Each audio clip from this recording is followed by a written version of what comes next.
Em 2012, o casal Manfred e Marisa Richthofen foi assassinado a marretadas na cabeça enquanto dormiam pelos irmãos Daniel e Christian Cravinhos, a mando da filha Suzanne von Richthofen. Ela e Daniel mantinham um relacionamento proibido pelo pai de Suzanne. Em 2008, a menina Isabela Nardoni, com 5 anos de idade, foi agredida e posteriormente jogada do 6º andar pelo pai, Alexandre Nardoni. Em 2014, o corpo do menino Bernardo Boldrini, de 11 anos, foi encontrado em um saco plástico enterrado na área rural de Frederico Westphalen. O caso ainda não foi a julgamento, mas os indícios apontam para a responsabilidade do pai, o médico Leandro Boldrini. A madrasta Graciele Ugolini e mais 2 pessoas também. Casos que a gente estuda a partir de agora no quadro Direito em Pauta.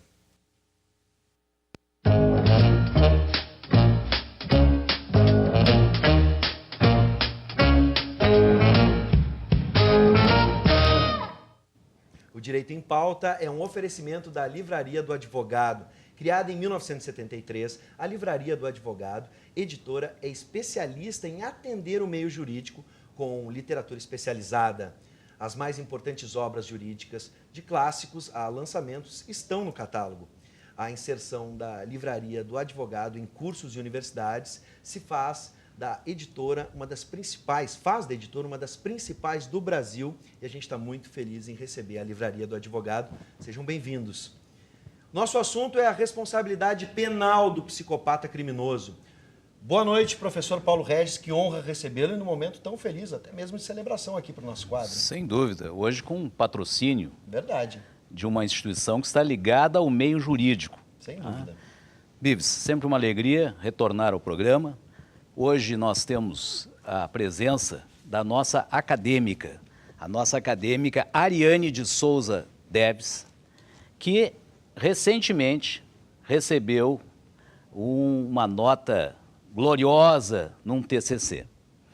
E também, como sempre, a presença do nosso professor de, entre outras disciplinas, de Psicologia Jurídica, aqui do campus de Canoas, no curso de Direito. Sejam bem-vindos. Muito obrigada. Bom, vou começar com a nossa convidada especial. Ariane, agora no final do mês foste submetida à banca, né, da conclusão do curso. E, bom, vamos explicar um pouquinho desse teu trabalho. Ela que tirou a aprovação, nota máxima, nota 10. E a gente quer entender um pouco da tua pesquisa. Explicar para os nossos telespectadores, né, qual foi a motivação para a escolha desse tema e qual é o núcleo do trabalho que tu desenvolve. Bom, a motivação pela escolha do tema foi porque a psicopatia e os crimes cometidos por psicopatas sempre me despertaram bastante curiosidade, Bives. E na medida que eu comecei a cursar as disciplinas de direito penal e de processo penal, eu percebi que, de certa forma, esse indivíduo ficava meio impune, né, frente às atrocidades que ele comete, porque são crimes muito bárbaros, na maioria das vezes, e a sociedade não está pronta para lidar com eles. Sim, professor. Professor Jorge, o psicopata pode ser enquadrado como inimputável ou semi-imputável?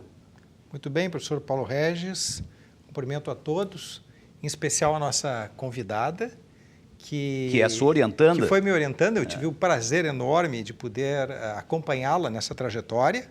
O trabalho dela realmente foi brilhante sobre a responsabilidade dos psicopatas.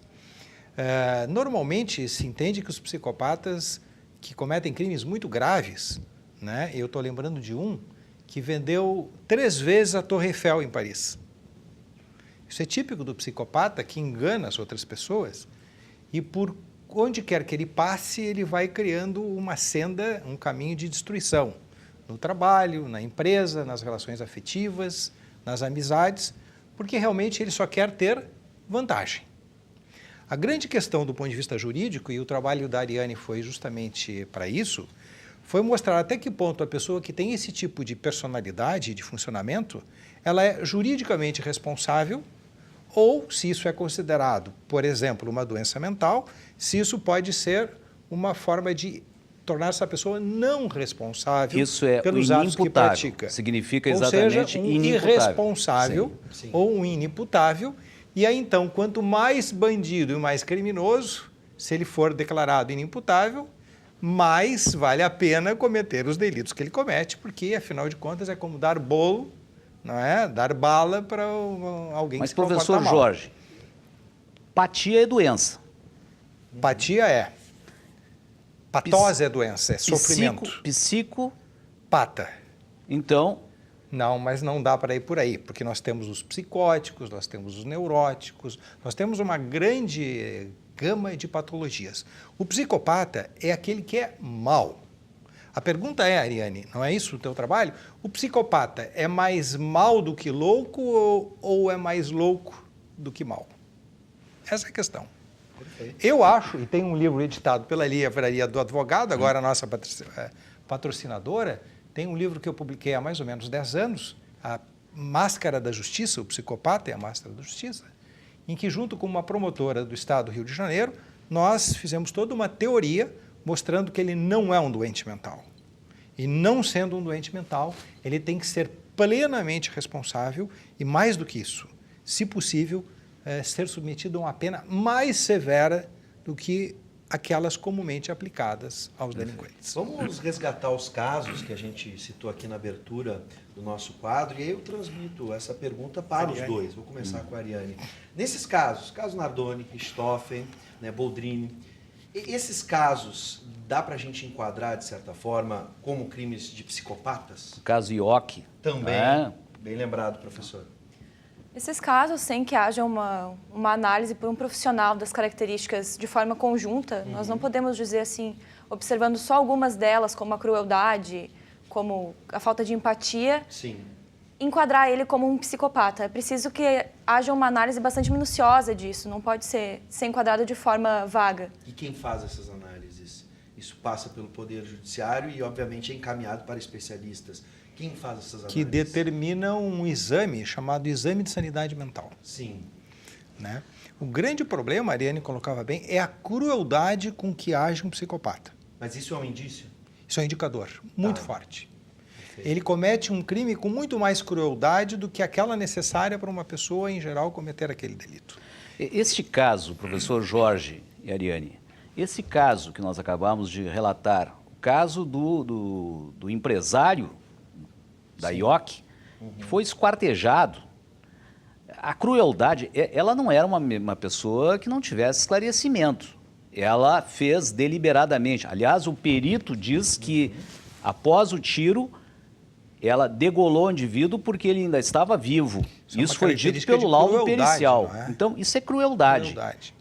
Ela pode ser enquadrada como psicopata? Isso é um indicador potente de psicopatia. Sim.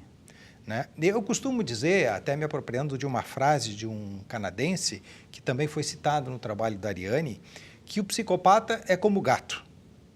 Ele não pensa no que o rato sente.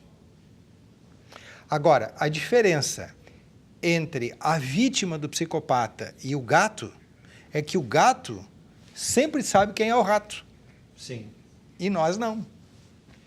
Aí que mora o perigo. Tem uma pergunta que o Guilherme passou agora que eu acho muito oportuna no que a gente está vivendo hoje, especialmente nos casos de violência no Rio Grande do Sul, por facções, traficantes, que parecem, e a gente já discutiu isso em outro momento aqui, professor, a questão da espetacularização da violência, que acabam esquartejando suas vítimas, né, seus rivais, e ainda postam isso na internet para que isso se dissemine, seja compartilhado. A gente também poderia pensar ou enquadrar, de certa forma, essa questão? Ou é simplesmente a espetacularização, ou o caso da falta de empatia, da crueldade? Não, e a própria maldade, crueldade. O indivíduo é assassinado porque ele, o que aconteceu no episódio da semana passada, porque ele foi se abaixar. Então, não há o menor valor da vida humana. E, inclusive, hoje se expõe isso através das redes sociais. Eu tenho a impressão, não sei o que a Ariane pensa sobre isso, mas eu acho que essa coisa das facções, ela, além dos aspectos da crueldade, ela carrega também uma espécie de, aspas, ideologia, de território. Claro. Não é?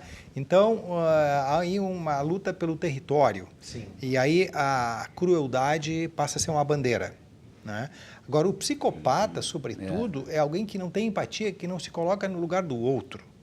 E por não se colocar no lugar do outro e ser um mentiroso contumaz, Sim. não é?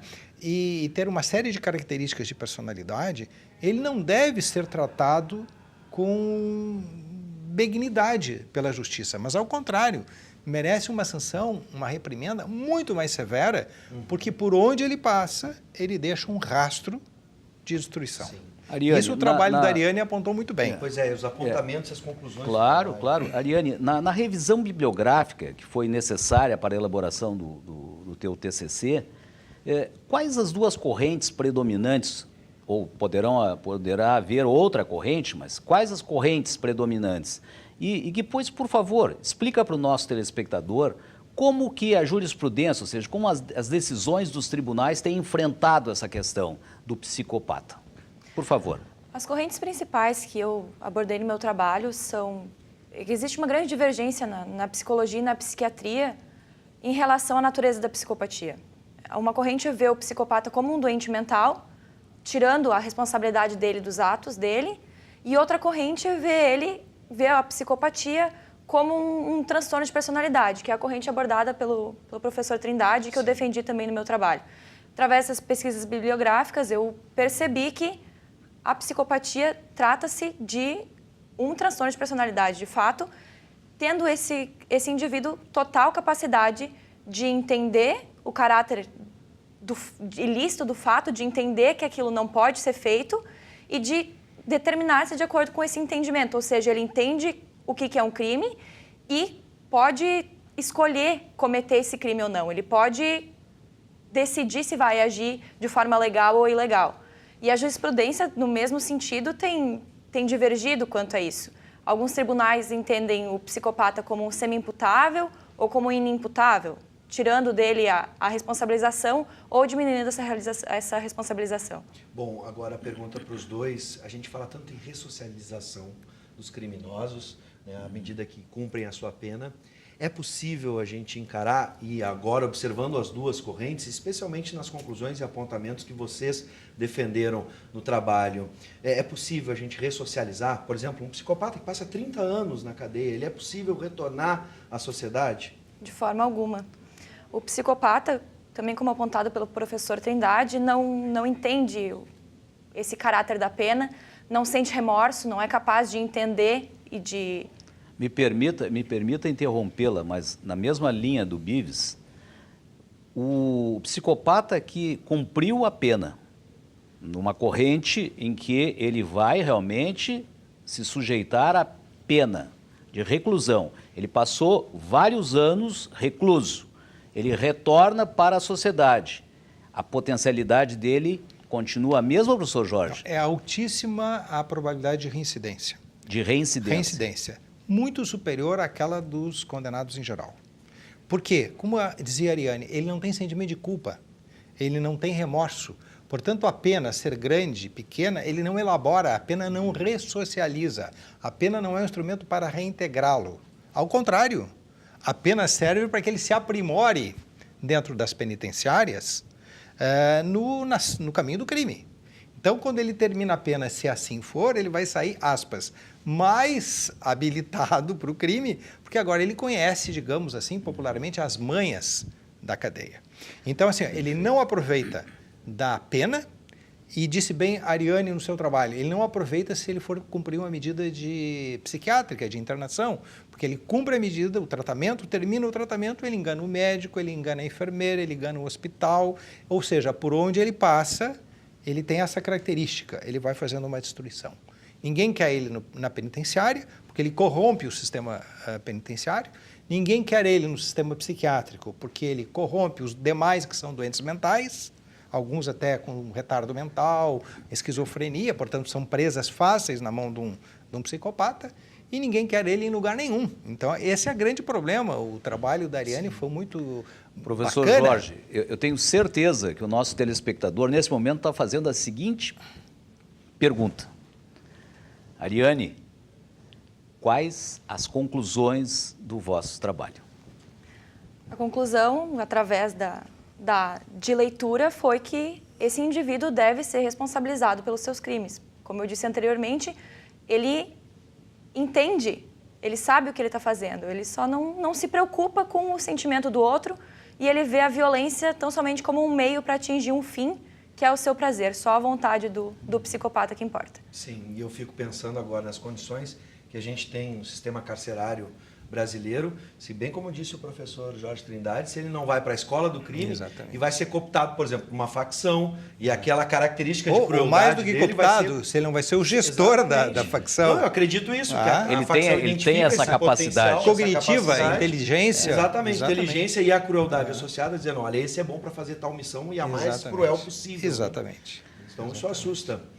Bom, vamos para os finalmente, professor? Ariane, a dúvida é a seguinte: depois de passada essa fase de trabalho de conclusão, aliás, é preciso reconhecer que a nossa universidade, entre outras instituições do país, o coroamento de um curso jurídico é exatamente com um trabalho de conclusão de curso. Nós chamamos de TCC. Um aluno que chega ao final do curso, ele apresenta um TCC para que ele possa se tornar um formando, ele precisa passar por essa etapa.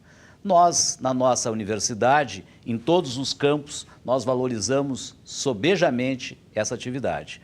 Então, nós queremos lhe perguntar, Ariane, após a conclusão do curso, após toda essa pesquisa, esse levantamento bibliográfico, quais serão os seus caminhos no estudo do direito? O que pretende seguir como operadora do direito? Essa é uma pergunta difícil, professor. Confesso que é bastante difícil. Primeiramente, eu quero continuar pesquisando. Eu quero continuar pesquisando essa tese, quero elaborar uma tese de pesquisa e pretendo continuar na psicologia forense. Maravilha. Porque não maravilha. teremos uma mestre e depois uma doutora? Sem dúvida. Né? E quem sabe depois professor aqui na UBRA ou Então, em eu outra não errei. instituição. No começo da conversa, eu vi professores e professora, futuramente. Que assim seja. Tá bem. Bom, eu quero agradecer a presença dos dois, sejam bem-vindos, muita sorte, muito sucesso obrigada. na tua carreira. Muito obrigada, Professor Jorge Trindade, professor Paulo Regis. Na próxima quinta, nos encontraremos de novo, sempre com oferecimento agora. da Livraria do Nós Advogado. queremos registrar mais uma vez o agradecimento à Livraria do Advogado. Sem dúvida, professor.